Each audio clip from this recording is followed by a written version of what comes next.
A very good afternoon and welcome back to the Tour-de-Ski. Day 4, Stage 4. It's been a brutal programme so far. The sprint's taking place yesterday.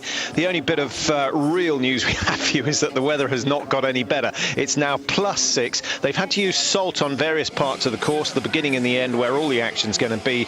But the snow is sufficient for the race to get underway. And Mike, the first real mass start of the event. Well, that's right. And the first time, the new name for what used to be the pursuit race, it's the Skiathlon now. So 10 kilometers in the classic style, followed directly, or a quick change of skis and poles, and then 10 kilometers in the freestyle, the skating style. Should be a cracker. Well, everyone looking forward to it. For the first time in the Tour, the men go first. They've had very little rest between the sprint and today. That's something we'll discuss over the next hour or so, because remember, those who did best in the sprint did a whole lot more work than those who didn't get past the qualifying stages. Now, let's just have another look at that sprint. It was totally dominant by the Russians, but that little instant there, Mike, yesterday we thought it was a mistake from Nortug. Today, having had a really close look at the slow-mo, we think this man was responsible. A little tap tackle, you could call it, from Colonia. He was skiing, you're right, so close in behind Nortug, but it happens. Yeah, you can see it there. His Colonia's left ski overrides the tail end of Nortug's trailing ski, trips him up. These things happen. It's tight racing, and it wasn't deliberate. Yeah, that's the last two races. Colonia has been responsible for taking out the main players in the field. He'll have to get it right today. Just minutes to go before the start. The first skiathlon of the Tour.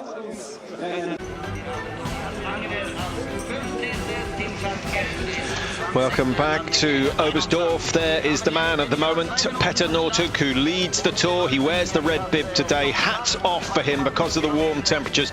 Many others going with the hats, but that's largely because of the sponsors. I think they'll probably come off by the time they've gone round this loop 3 or 4 times. They've got 8 loops to complete today, 2.5 kilometre loop. Remember, it's the first skiathlon. For those of you watching last year, it's what we call a pursuit. We start with the classic style, then we'll switch to the freestyle, the skating technique, and as I said, the first genuine mass start of the Tour, although some may argue that the second stage in Obersdorf was pretty much a mass start, with the conditions very slow for those who went off first. +3.3 it's got on the on the dials at the moment, but Mike, we've had our own thermometer checks, and +6 was our latest. It's incredibly warm. The track is failing or fading. It's getting softer, but as you mentioned earlier, they're putting salt on the important parts of the track to keep the surface hard. Now, the first names you see are those doing best in the Tour at the moment.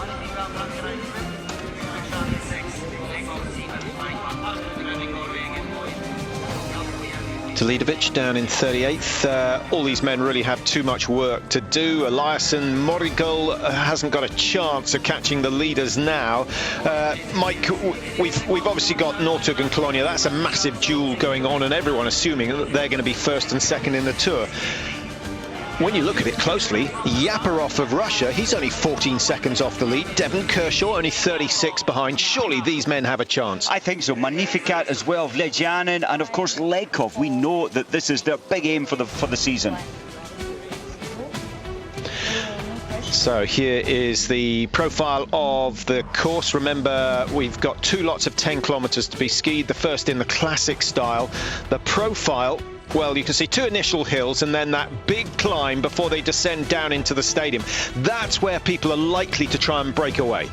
It is, and the track profile here, it doesn't really allow for any early breaks, I don't think. It's a relatively easy profile, except for the top of the incredibly steep climb, where we get bonus seconds.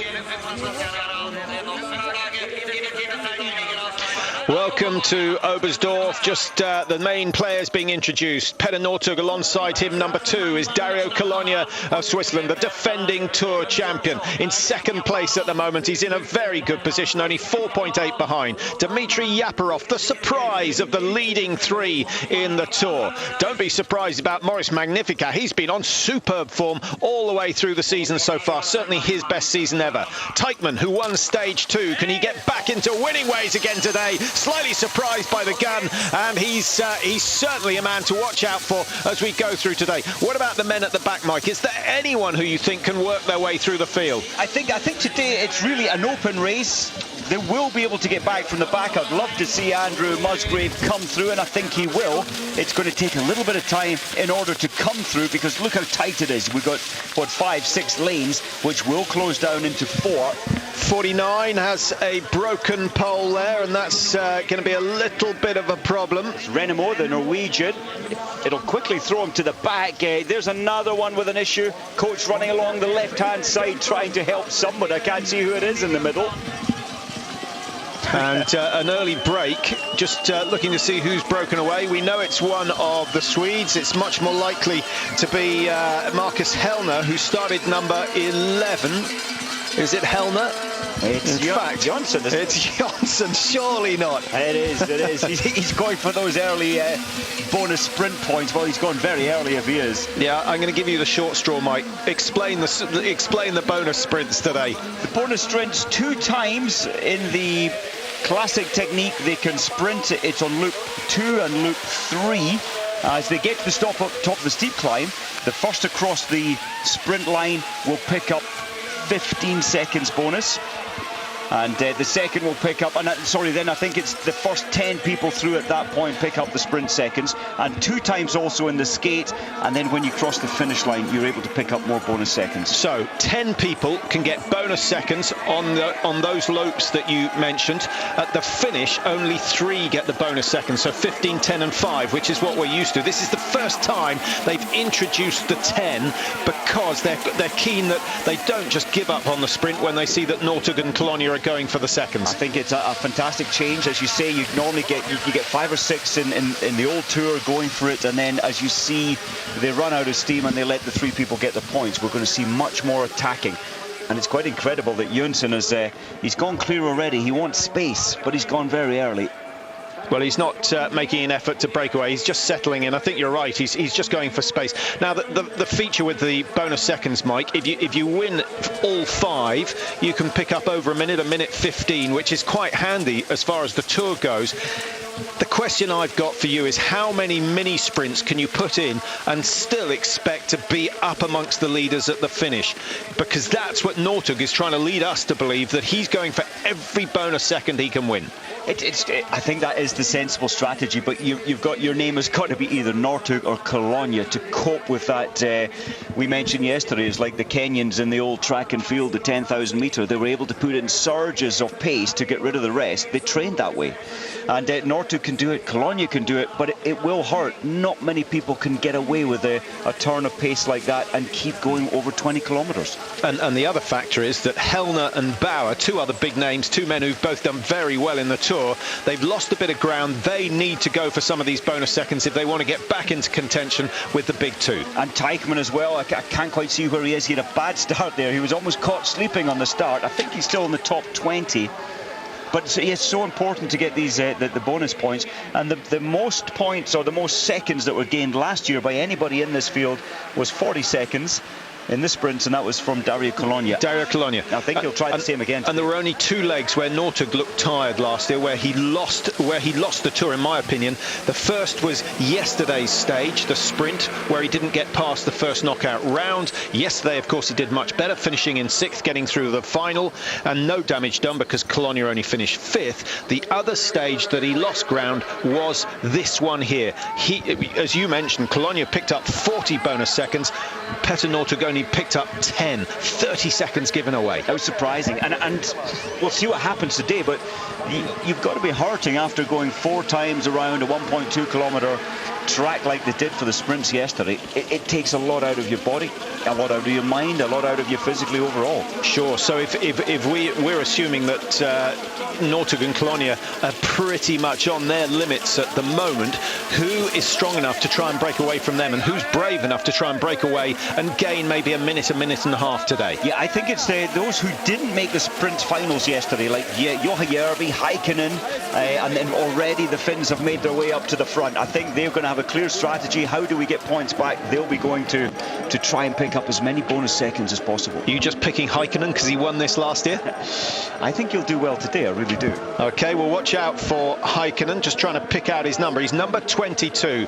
Now, many of you will be very familiar with the suit. I can tell you that Finland have the leading suit at the moment. That's Sami Jauhajärvi wearing bib number 10. Right behind him, one of the Russians, it looks like Yaparov, the man who came through to surprise us yesterday.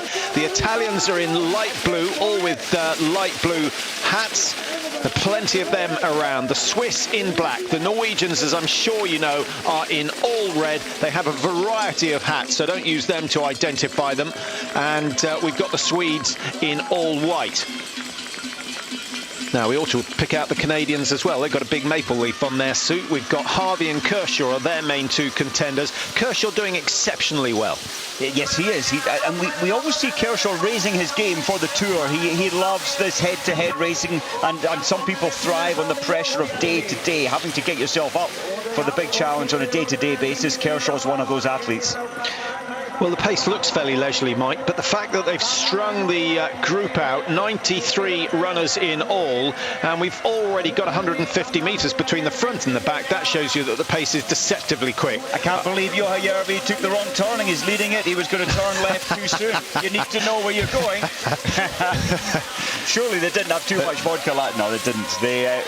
Of course, New Year's Eve, a lot of the teams relaxed a little, but not over much. That reminds me of a friend of mine who did a race, and he said, I won't bother to look at the map because I won't be out in front. I'll just follow everyone else. But he was so far behind, he didn't know who to follow. So you've got to check the route, whatever your name is and whatever the chances. Jauhajärvi getting a little bit caught out there. Coming through, nice to see the Japanese featuring. That is Kishin Yoshida, who at the moment is only 2:51 behind the leaders in the Tour. He's having a very good Tour indeed. Oh, well done for him to get through to the front after only 2.5 kilometres.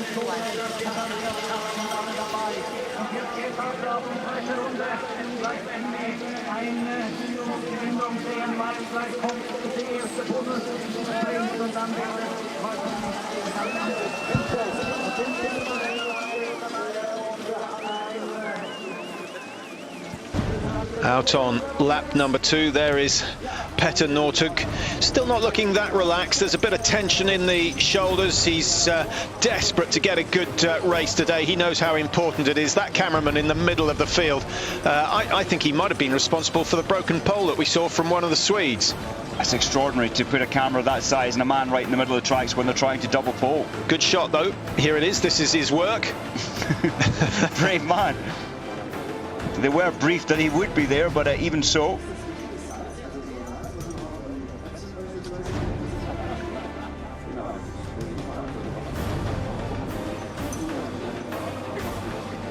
No real drama off the start of this first skiathlon of the Tour-de-Ski for 2012, and Happy New Year to you all, by the way. Well done for getting up this early. If you've managed it, if you're recording it, well, I'm sure you'll recover from last night's celebrations. I don't think many of these men heard the bells last night.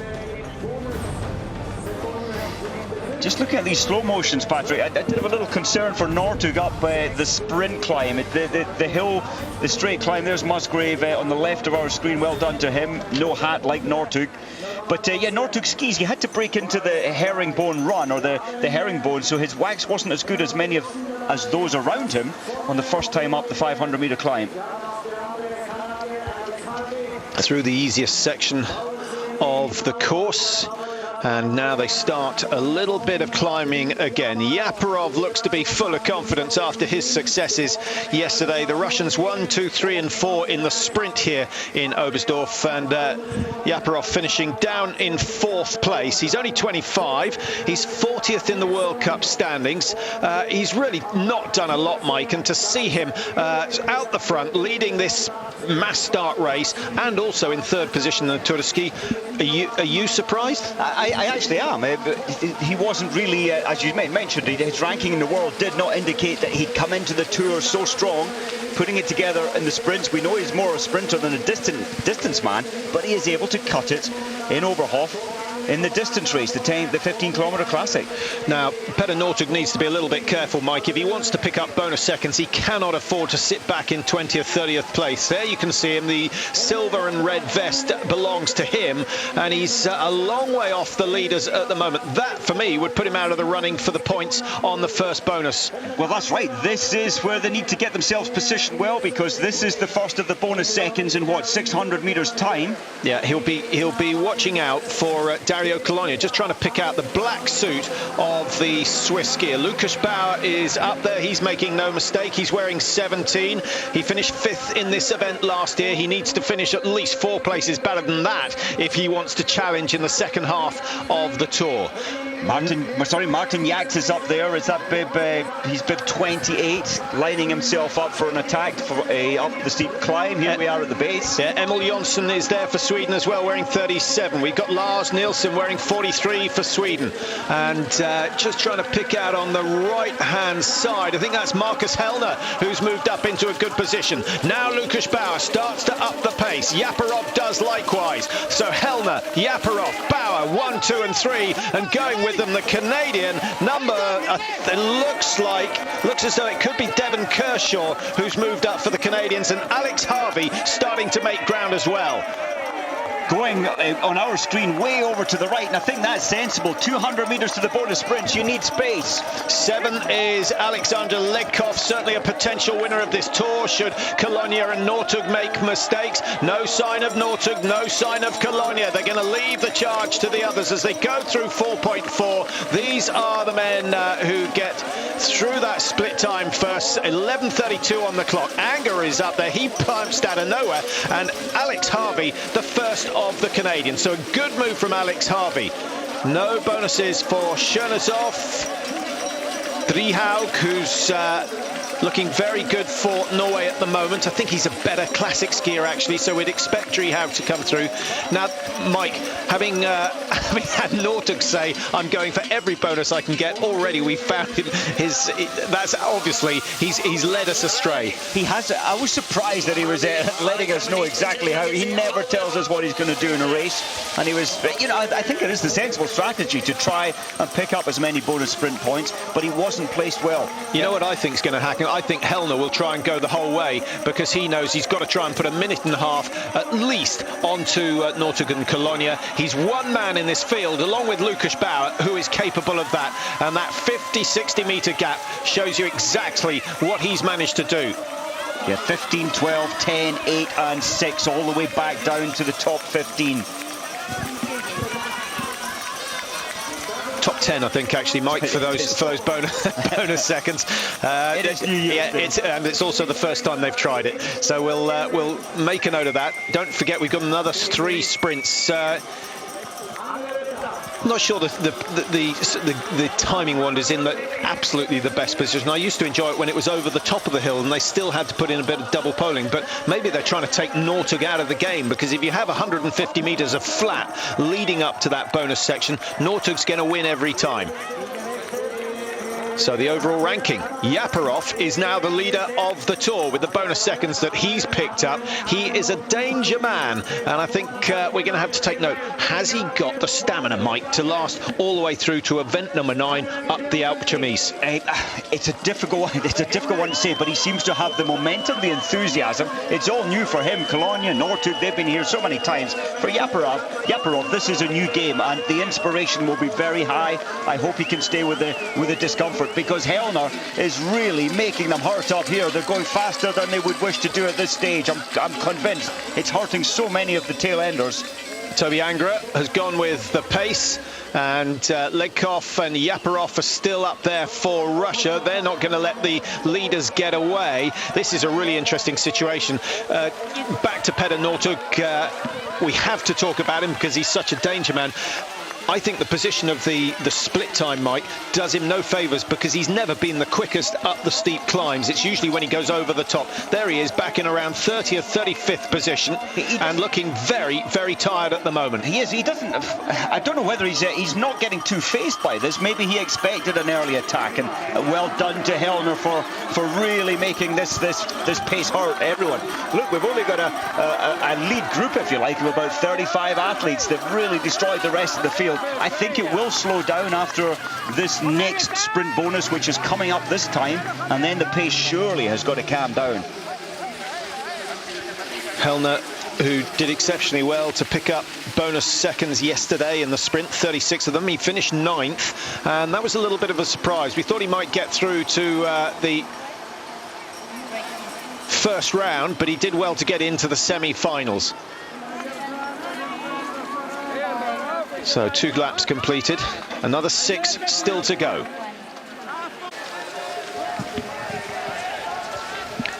Warm conditions here in Obersdorf in southwest Germany for stage 4 of the Tour-de-Ski. This is the 4th consecutive day of racing. They'll be mighty glad of a day off tomorrow, and then another day off on the 6th of January. Otherwise, it's racing all the way through, Mike. So 9 races in 11 days. And that's one more race than last year. Of course, it was 8 races last year in the 10-day period. So again, the balance of the Tour has changed a little, and I think to throw another sprint race in there, it's not a bad thing. Which is your favourite stage? I love this stage because your legs, you're tired after the first 3 intense. Everyone's got more intensity the first 3 days, and this is just asking a huge amount from the athletes before the first day's rest. So I love the duathlon. And there's a lot of thinking going, a lot of tactics going in. They all know that they've got to survive in reasonably good shape to get through to the last day. Interesting to see that Dario Cologna's moved up, Mike, into around 6th or 7th position. He's in the middle of that group, wearing bib 2 in the black suit. Lukas Bauer starting to up it again as they come towards the next of the bonus seconds. And it looks as though it is Devon Kershaw's going for some bonus time as well. Also being sucked along, Alexander Legkov of Russia wearing 7. 3rd place at the moment for him, but it's Lukas Bauer, 2-time winner of the Tour, who's going to lead the way to the bonus seconds unless Harvey can find something extra for the last 50 metres. 150 to go now. Kershaw is in there. Sorry, it's Kershaw in 2nd place behind Bauer, and that's the effect of the sprint. From a sprint to a walk, and Bauer now trying to get his pulse rate back down to around 165, 170, because he can't continue with it hovering around 200. Also, bonus seconds, have we got any for Dario Cologna? I think he did. I think he will get an update soon. There's Northug just going over the top now, so he wasn't able to turn it on. Yeah, Dario Cologna, he will have got a few bonus seconds. Top 10, remember. Toby Angerer trying, but he looks as though he's starting to run out of grip. Look at Legkov on the left of screen. He's had to run wide. He's spreading his skis. He's got no grip. Wax is working well on that climb. That held him back. Yeah, those bonus seconds really come down to having decent grip on your skis. And I think, as you identified at the beginning, there are 1 or 2 big names, including Northug, who do not seem to have really good grip. They want the speed on the downhill section. That's true. And Lukas Bauer had to get out of the tracks completely to run, basically, on the non-prepared part of the track. You do get more grip out there on that part of the track. So Marcus Hellner's sprint at this stage 2.5 kilometres ago has come to nothing. We thought he might try and make a break for it from the early stages, but no, he's dropped back into the pack, and at the moment it's Devon Kershaw of Canada who's been really controlling things for the last couple of minutes. There goes Northug right behind him, number 25. That is Jean-Marc Gaillard. Haven't seen much of the French so far. Mike, can you give us an update on their progress? A quick update. Oh, 22 looking dodgy there. Got to be, the snow's so deep here. They have. Hey, that's your man. That's Matti Häkkinen, who's in all sorts of trouble. The winner of this event last year. So the French just trying to get an update. I thought we'd see Magnificat further up the ranking at the moment. First off, the French. They're having a bad day. Magnificat 34th. He's 23 seconds behind. 23 seconds behind. Perrellet 28th. 20 seconds behind. Well, he's not really in contention for the title, but Magnificat certainly is, and he needs to get a little bit closer. Remember, at the end of this lap, they switch from the classic to the freestyle, the skating skis, and then it's going to be a very different race from there. Cologna, Northug, Yaparov, now the number 3. So Cologna, with those bonus seconds, has moved back into first place in the Tour. Apologies that caption is held for so long. It doesn't give us time to read all the times, but the very fact that the top 3 are switching almost every time means they're within 15 seconds of each other, and that's not bad on day 4 of the Tour. And because of these, certainly including 10 people in the bonus sprints, it really has changed the shape of the tour from where we were last year. It was very tactical because only 3 people could get the bonus seconds. Look at the athletes here. These corners are becoming so broken up that some of them are a little off balance on the sharp left-hander. Just an update on Andrew Musgrave. He's 83rd at the moment, 1 minute 38 behind. Well, that time margin isn't too bad. The very fact that there are 86 men still ahead of him shows you the quality of the field here on the Tour de Ski this year. This is the one big event of the year. This is the one that they all want. And so both on the men and the women's tour, they've been trying to get themselves to their best condition for the 28th, 29th of December. And now they're just coming into that form. And Colonia seems to have done a good job.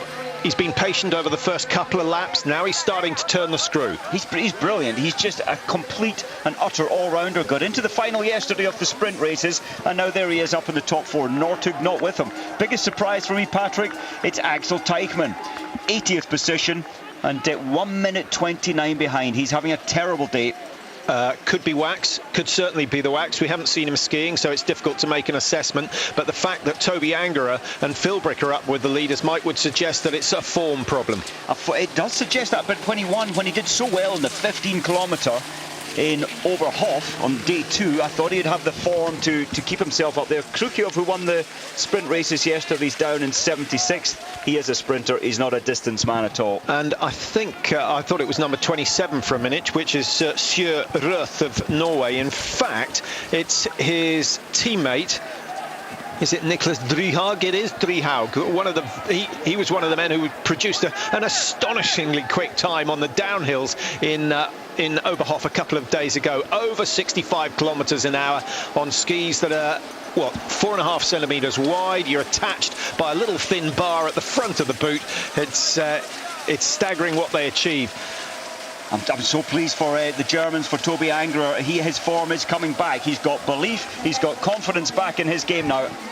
Bib 15 Angerer.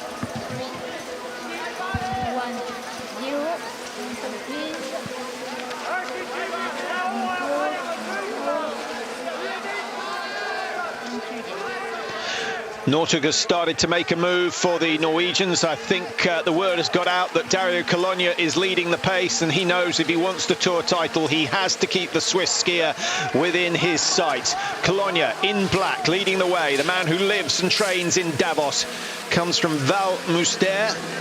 How important is it that his first 5 years of athletics, Mike, or sporting career was spent on the downhill slopes? I think it really is important. You've got movement and feel on skis. Now, whether it's assisted by gravity in the alpine, but you're getting the movement, the muscular movement, and to cope with your balance and the speeds on these skis. It's a great foundation, a great start for any cross-country skier. And he was a top-class a very good footballer. In fact, he's an all-rounder. Table tennis. He's one of those very talented, one of those irritating guys. He was a brilliant runner, fantastic mountain biker. But when you've got a heart and lungs for this sport, you've got a heart and lungs for just about every sport. The fact is that he's a good athlete as well. Totally. Look at Ledkov. For me, Ledkov is doing more than most because his wax really isn't working well. He's having to go wide onto the right of our screen. Herringbone running, there he is, Ledkov, bib 7. Lukas Bauer also out of the tracks, looking for a little bit of softer snow to get some grip. And Colonia looking very, very smooth as they work their way up the hill. Again, their last lap in the classic style. 9.4 kilometers coming up. And it's going to be Dario Colonia who gets there first. Well, fantastic effort from him. Lukas Bauer just crossing the line like Harvey and just staggering across the split time there. Well, those could be some valuable seconds. Northug back in 16th place, one out of the top 15, obviously. He's still there or thereabouts, Mike, but he must be a little bit concerned that Cologna's looking so fresh up the front. He's got to be concerned. Cologna, he knows, in his own mind, obviously, his main rival. And for Cologna to look so strong out front, Northug must be going through some questions, but you do feel that Northug's going to close that 13-second gap when we come to the skate 10 kilometres. Well, he might close the gap a little bit on the sprint, the freestyle sprint as well. I think Northug is better at the freestyle sprint than Dario Cologna. That's where he's got to hope to make some ground. But he's got to make a lot of ground, because there's no doubt that Cologna will be the quicker up the Alpe d'Huez on the last day. And it might be a margin of a minute or so. It will. Well, there's Cologna turning left now into the change zone. So from classic to freestyle, they go from the long skis, short poles, to the short skis, long poles. The boots will remain the same. You can change them if you want, but you'll be left standing. Oh, little slip there. No real damage. What you've got to avoid is stepping on the snow and filling the bindings of the boot with hard-packed ice. That will waste you 10-15 seconds. No problems for Legkov. He looks as though he's going to be the first out of the exchange. Just behind him, Maxim Willigsalminen, his teammate wearing 6. The Germans have done okay. I think, is that Philbrick or Angera coming out in third? Doesn't matter, because they're both up there in the top 5. And the Canadians will be delighted that both Harvey and Kershaw are still in contention. The French will not be so happy. Magnificat, their #1 hope this year, is some 20-30 seconds off the lead. I'm surprised. Magnificat and the French team overall, they're having a bad day on the classic skis. They now need to work hard to close this gap in the skating. 10 kilometres. Now I've got a big question for you, Mike. The Olympic Games, in fact, we're going to take a quick break. We'll come back with that one afterwards. Let's have a quick look at the bonus seconds. Cologna, another 15. Legkov, second. Toby Anger up there with 10 bonus seconds so far. Welcome back to Obersdorf. The tail enders, including Axel Teichmann, have just gone through the exchange, and so they're a good minute and a half off the leader's pace. So I think that's the end of Teichmann for this year. Wouldn't be surprised if he pulled out of the Tour at the end of today's action. He had a blast for glory on his home snow in Oberhof, but it proved to be a flash in the pan. Not so for Markus Hellner. He's out front, as he was in the early stages of the classic leg. They have switched from classic to freestyle. Now, Mike, an interesting development. Northug has moved right to the front. I think he wants the bonus seconds now, because there are 2 more intervals to go where they'll pick them up. No bonus seconds on this lap, the first of the freestyle, but they will get bonus seconds on laps 6 and 7, and then at the finish. That's right. So, and you can see how that's affected the race already. It definitely has slowed down. I'm surprised Hellner didn't keep it strong and fast, although in all honesty, once you've changed after 26 minutes from the classic, we're only at 29 minutes now, your legs still haven't adjusted. I suppose it's like doing a running race, then going straight onto a bike. Your legs feel leaden to begin with over the first 5 to 7 minutes. Here's Dario Cologna, who currently leads the Tour de Ski with the bonus seconds that he's picked up so far in this race, and he's got, by our reckoning, a gap of something like 20 seconds over Petter Northug, and Northug needs to be a little bit careful. We also need to see how Yaparov and Legkov, hopefully we'll get an update on that. There's Toby Anger in the black and yellow, wearing 15. He's done well so far, and the Canadians, as I mentioned, delighted with Kershaw and Harvey. Axel Teichmann, it's not going his way. Can he pull something back on the freestyle leg? He's pulled, well, he's 75th position. That's him in 2 minutes, 7 seconds behind. He's having a terrible day. I'm not sure he can pull that 2 minutes, 7 seconds back. It is an easier pace at the front, clearly. There's no sprint bonus this time round, and it's dictating a slower pace. 4 Germans in that front group of around 20 now, but the group is swelling, as you can see, because the pace at the front is fairly leisurely. Now, just before the break, Mike, I was going to ask you to test your memory. We've seen them go through the exchange where they go from the classic to the freestyle. In a lot of races in the Olympics, you're allowed to change your skis, particularly the 50k, because it gets faster if you put on new skis. Who was it who came out of the exchange with the ski binder still attached to the ski? I think it was Magnificat. I think it was Magnificat. It's certainly French. Yeah, no, absolutely. Yeah, he had a ski tie on there. He skied off, and of course, when you've got your ski tie 1/3 of the way up your ski, you're not. It's like ploughing into the snow. He was gutted. And it really did affect the outcome of his race on that particular day. Absolutely. It played into the hands of one Petter Northug, who is now the only man, in fact, one of only two men to have won the Olympics, the World Championships and the Holmenkollen 50. The other being... I've just forgotten. Was it Gunde Svan? Gunde Svan. Gunde Svan it was. The great Gunde, who switched from skiing to motor racing. Do you know, De Cento, there he is. I was just about to say, I'm amazed the Italians, where the Tour is moving to Italy tomorrow, a day off. I thought the Italians, they didn't get it right on their classic skis. I don't think the wax was great, but I'm expecting them back up the front in the skating. Yeah. Giorgio De Cento at 39 is the best placed of the Italian athletes at the moment on the Tour. He started today just 1 minute and 4 seconds off the leaders. If he can pick up some good bonuses on the next couple of laps, then De Cento could be back in the running. And as you say, with the rest of the Tour taking place in Italy, that might play to his advantage. I'm just trying to find the next Italian. It's all the way back down to Passini, although 24 seconds behind in 38th position.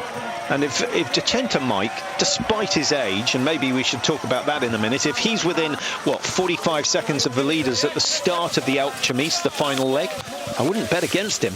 Oh, he loves that hill climb. He's at home. He's got the strength. He's got the... Well, has he got the strength anymore? He clearly has at 39.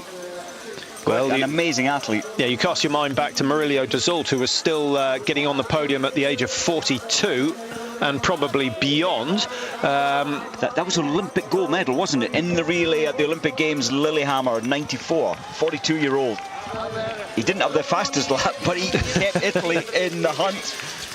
Yeah, what a great tradition Italy and Norway have in the cross-country relays, and I dare say it will be exactly the same when the Olympics go to Sochi. Northug is up there in 5th for fans of the great Norwegian, and I think he's starting to make his move, starting to lay his cards on the table. Take the first 10 kilometres fairly steady. He didn't bother to put in a single sprint. Now maybe, Mike, he's reckoning that if he can get some bonus seconds on the freestyle, which is his stronger discipline, he'll be back in the running. Quite possible. Just looking at Jönsson, there he is there, in fact. He's 14 seconds behind, but 35th position. I thought he might try to get back up there towards the front for the sprint up the hill, but this is an endurance race now, and Jönsson struggling slightly. Good to see the two Canadians, 3 Canadians. Babikov's up there as well. Bonus seconds coming up for this rotation. So the pace is going to pick up very soon. Babikov number 55. It's quite a narrow part of the course. I always think when you have bonus sprints that there needs to be plenty of room. 34.26, nearly 34.5 minutes on the clock. The winning time last year, 49.20. Lejanin's up there. He's a strong man. He came silver medal twice to Northug at the World Championships in Oslo. Colonia seems to have eased up a little. He's back on the right-hand side. In fact, just as I say that, I think he's moved up a couple of places, waiting for the track to widen. Marcus Hellner in the middle of the picture, in the middle of that leading group for Sweden. And he's had a good race so far. There he is, wearing number 11. Certainly the Swede with the best chance of winning the Tour this year. But the Russians are there in fantastic numbers. And having got 1, 2, 3 and 4 last night, Mike, I think they've decided that 2012 is going to be their year. It's certainly looking good. The blue suits are slowly flooding to the front. The blue suits of the Russians. Russia, Canada, they're up there. Northug, I still feel there he is in about 12th position. I think that Northug is going to wind this sprint up and certainly place himself in the top 5 in this sprint coming up. Well, if he's going to, he's got to move fairly quickly. Otherwise, it's going to be a real battle to get through. Niklas Drihaug of Norway. He's a new name on the Tour as Maurice Magnificat is back in the running, having dropped way away in the classic. Well, he's put in an incredible first, what are we looking at, 900 a kilometre. Yeah, Harvey's made a move. Now Northug starts to move up on the outside of Legkov on the far side. He's trying to track Dario Colonia, and he absolutely needs to do that. Colonia had a quick look back. Where's Northug? Yep, right behind me. Now, if Northug's clever, he'll nip on the inside. Look at that. He's so clever, and it comes to going from, what was he, 20th place about 400 metres ago, and now he's leading the Tour. In fact, he's just alongside Magnificat. A brilliant move from Northug, and he found Colonia napping there. That was intelligent racing. 200 metres to the sprint bonus. Now, in the past, when only 3 people got bonus points, with Northug in that position, no one else would bother. Marcus Hellner, the world champion over the sprint distance, right on the heels of his great rival Petter Northug, but it's still Maurice Magnificat leading for France. He pretty much had exactly the same tactics as Northug. Take the first 10k easy, don't go for the bonus seconds, and then start to make your impression. Colonia, though, Mike, he's not going to give away too much. He's gone from 6th to 5th, now into 4th, up alongside Marcus Hellner. The pace starts to pick up now, and the big men coming to the front of the race for the first time today. Look at Northug, just he's got that incredible technique, his right leg reaching so far up into the hill. Magnificat trying to match him, I'm not sure he can. Colonia putting in a lot of work to try and close down. If Northug wins this one, he'll have done it with relative ease, having made his move early. Colonia decided to do his work on the uphill, which can be an expensive move. Now, for Northug, he wants the Frenchman between himself and Colonia. Is that the way it's going to turn out? Colonia moves to his right. Maybe he'll get in front of Northug, but Northug will put on a burst and secure the 15 seconds. He does exactly that. Colonia gets 10, or in fact Colonia gets 12, Magnificat gets 10, and Marcus Hellner picks up 8 bonus seconds. Hopefully we'll get the overall rankings, but I think Colonia still will hold the lead. The Russians are still there. Legkov, Villigzanen, Kershaw gets points, Harvey gets a couple, Philbrick, the last of the athletes to pick up a bonus second. Poor old Driehaug, he was there in 4th position at the bottom, but he fell backwards off the end of his skis, just off our picture.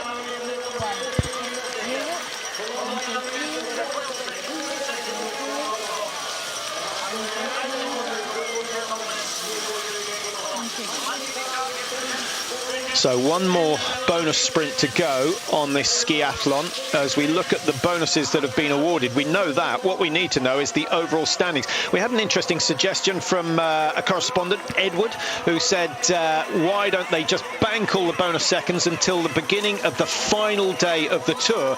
And his point being that from day 1 to day 2 after the prologue, Mike, the 15 seconds you won for winning were absolutely wasted because the man who led off on day 2 had such a disadvantage because of the conditions. It's an interesting point, that, and I'm sure that Vegard Ovang would be interested. Maybe we'll pass that word on. And would that be an interesting way? Possibly. But then you're going to have a huge gap on the final day. You don't really know how the race is. 9.9 seconds now separating the top 2. Legkov 45 seconds apart. So suddenly there's been a big change in the top 5. Yaparov started the day in 3rd. He's now dropped down to 4th, but still within reach of the leaders. But both Colonia and Northug, similar tactics today, but it's the Swiss man who leads. Getting back to that point, if you bank all the bonus seconds, what you could find at the end of the week is that you get massive margins between the leading skiers because everyone else is ignorant of where the main opposition are, and then it would be such an anticlimax on the last day. I'm sure as far as Kapol and Ulvang are concerned, they want a situation where the slow hill climbers start first on the last day and the whippets, who are brilliant at climbing, start maybe a minute, 2 minutes behind, and then we get a chase up the Alpe d'Huez. That's not happened so far, but with tweaking the format, that happens. And I think if you bank those bonus seconds, it's very difficult to control. That would be the only thing. And as you say, you're not following the picture. Now we know that it's Northug ahead of Colonia, then a 45 seconds back at the moment to Legkov. Now the Russians Legkov needs to try and get himself up to the front of this pack now for the 15-second bonus seconds. This time coming up in, 600 metres. In fact, there he is on. Oh, that's Vledjan and bib number Hellner. Hellner's in 2nd place at the moment. Legkov behind Hellner. Those are the 1 and 2. On the far side, you've got Colonia and Northug. They might as well ski with a rope round their waist. They've hardly been separated by more than 10 metres all the way through the tour. Lukas Bauer wearing 17. He's still hanging on in there. And 22 is Mike's man, Matti Heikkinen, the world champion over 15 kilometres, and just off the pace at the moment. 93% of his maximum rate, Patrick. That is an incredible pace. He's had to pull so much time back. Lost a little time on his classic, on the final 5Ks of his classic race, but he's now back in it. How do they know his maximum pulse rate, just out of interest? Are they just doing the calculation, 220 minus your age, or are they a bit more scientific than that? Very much more scientific. Paul are the experts down and getting his maximum. They know, the coach, and he knows his maximum, and they're just working off a percentage from his maximum. 178 is a very low pulse rate when you're at 93%. Well, his age might have something to do with it. But that's an incredible, to hold 93% for an hour is incredible, and that's the level of fitness these cross-country skiers can give. And how much can you read into someone's maximum pulse rate? Or is it the margin between their minimum, their resting pulse, which for these guys is, believe it or not, somewhere between 34 and 38 beats per minute, and then their maximums, which range between 180 and 210? It's an interesting one. You've got, as you say, the maximum here will be about 210. It's individual. Like Heikkinen, his resting could even be as low as 28 to 30. So a very, very strong heart muscle.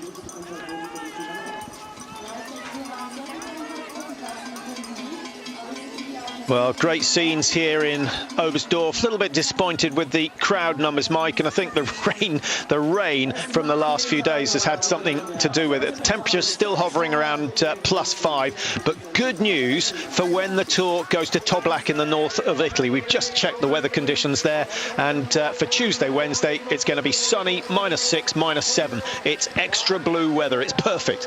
And it's needed. The snow here is so wet now. Ledkoff on the right of picture. He has to really try and pick up 15 here to close that 45-second gap. Northug's going for more bonus seconds. He's got 15 already, but he's looked over the shoulder and he's checked up to see that Colonia is still there. I don't think Northug will be too fussed if Ledkoff and Villigzanin come up alongside him, but he does want to stay ahead of Dario Colonia.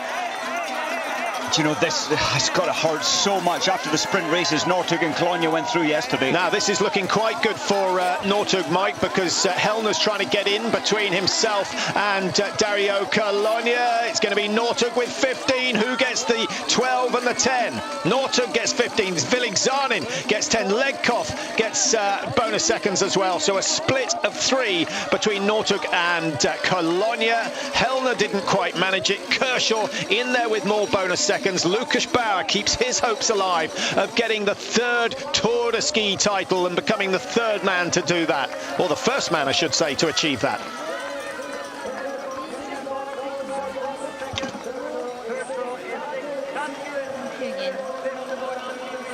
Well, although this is a nice downhill section, it's perhaps the hardest section of the whole course because they put so much effort into getting up the hill. The legs are shaking with fatigue, but still they hold on.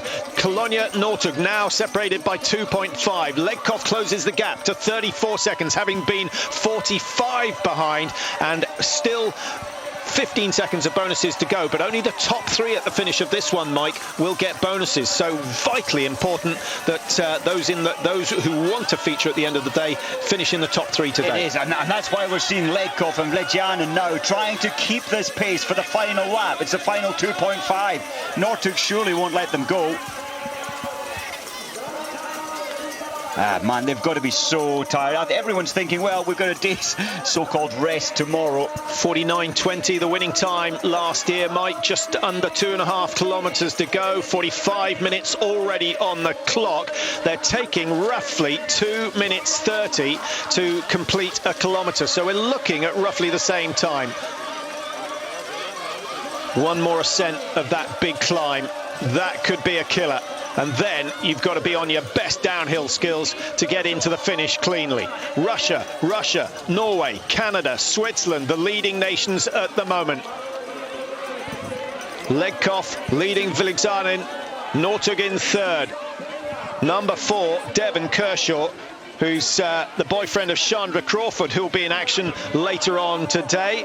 He's in 5, and then Colonia was in 6, but he's moving up alongside Northug as we speak on the inside of the turn, looking for a good position to attack.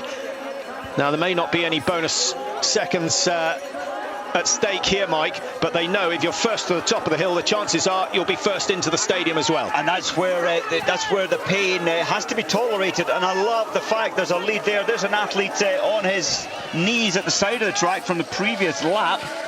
And just on that, further back down, Teichmann is moving up the ranking. He's 73rd now, but still 225 behind. Musgrave's 75th. He's moving up by 10 places on the skating, 233 behind. Now, this is where those who put in all 4 laps of the sprint yesterday may start to suffer. So keep an eye on, of course, Colonia and Northug, who had a full-on day yesterday.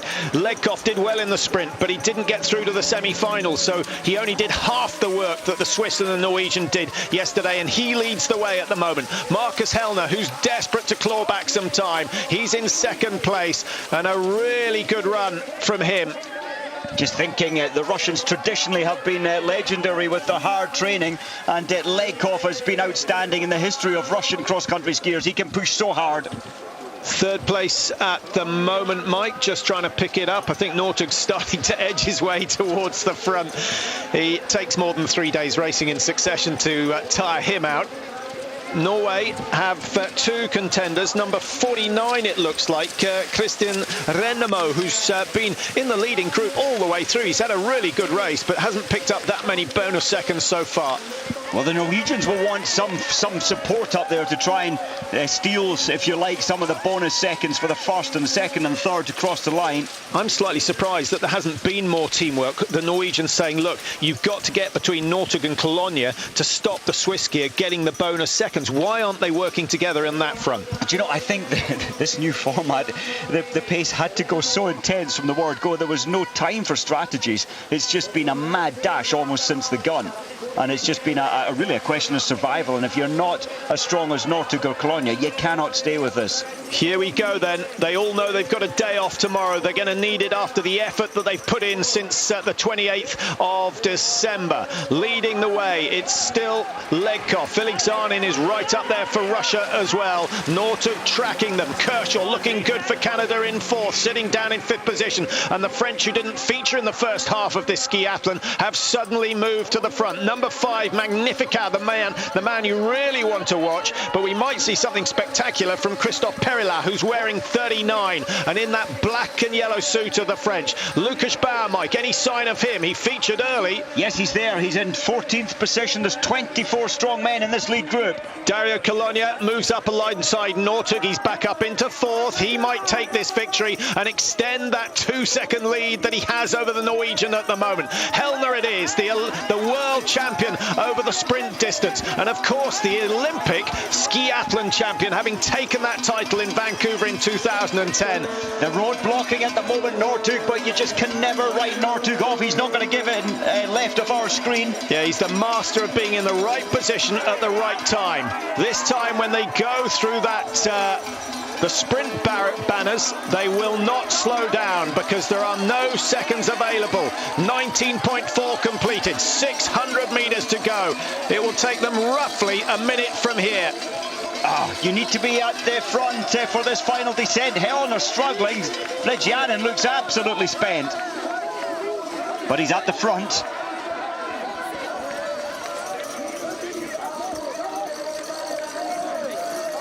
Now this is where the corners get very, very tricky indeed. The legs more fatigued than they've been at any stage in the race so far. Hellner having to stand tall. I don't think he's got the strength to stay down in the speed position, but he needs it coming into the finish. This is similar to the finish for the sprints yesterday. Northug's right up there, but his great rival Colonia's ahead of him. Brilliant turn from Northug on the inside. Now he's got to show his double poling strength. Felix Arnin leading at the moment. Colonia with a fantastic turn of speed going for Switzerland, but it's Petter Northug who comes through to take yet another stage win number 8, and valuable bonus seconds. 1 and 2 in the Tour, 1 and 2 yet again today. There's nothing between the two greats of cross-country skiing. Oh, you have to feel a little sorry for Felix Arnin. Such a brave attack from him on the final climb. He was just, he didn't float. He was stiff in the final 200 meters. He had a 20-meter gap going into that final 250. Northug is amazing. Mike, I remember the day when the cross-country skiers on the World Cup Tour objected to the introduction of mass starts. It was back in about 1985. Can you believe it? The entertainment we've had over the last decade or so with the mass starts has been quite unbelievable. It's changed the shape of It's what racing is all about, isn't it? Tactical, it's psychological, and for this man, it's all physical.